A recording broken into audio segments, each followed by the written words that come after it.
Hi friend నమస్తే. 2026 T20 India team squad అయితే వచ్చింది.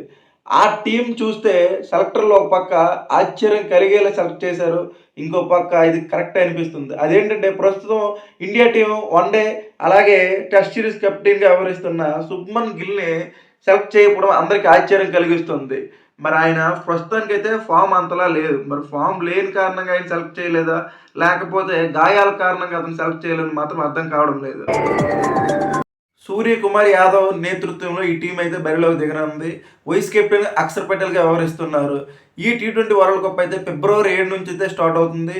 మన ఇండియా టీమ్‌కి యునైటెడ్ స్టేట్‌కి ఫిబ్రవరి 9 అయితే స్టార్ట్ అవుతుంది. రోజుకి 3 మ్యాచ్‌లు అయితే ప్రతిరోజు జరగనున్నాయి.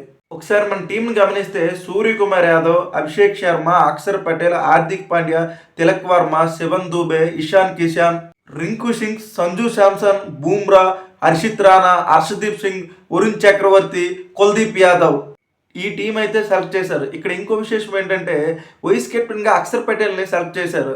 అసలు అందరూ ఎవరిని వైస్ కెప్టెన్‌గా సెలెక్ట్ చేస్తారనుకుంటే హార్దిక్ పాండ్యాని సెలెక్ట్ చేస్తారనుకున్నారు. కానీ సడెన్‌గా ఈ నిర్ణయం ఎందుకు తీసుకున్నారో అర్థం కావడం లేదు. రోహిత్ శర్మ కెప్టెన్సీ తరువాత ప్రతి ఫార్మెట్‌లోనూ టీ20, వన్ డే, టెస్ట్ సిరీస్‌లోనూ హార్దిక్ పాండ్యాకి వస్తదని అందరూ అనుకున్నారు.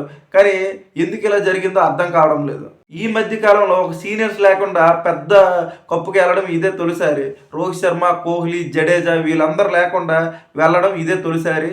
All the best team India. ఇలాంటి మరిన్ని ఇంట్రెస్టింగ్ వీడియోస్ కావాలంటే నా ఛానల్‌కి లైక్ చేయండి, సబ్స్క్రైబ్ చేయండి.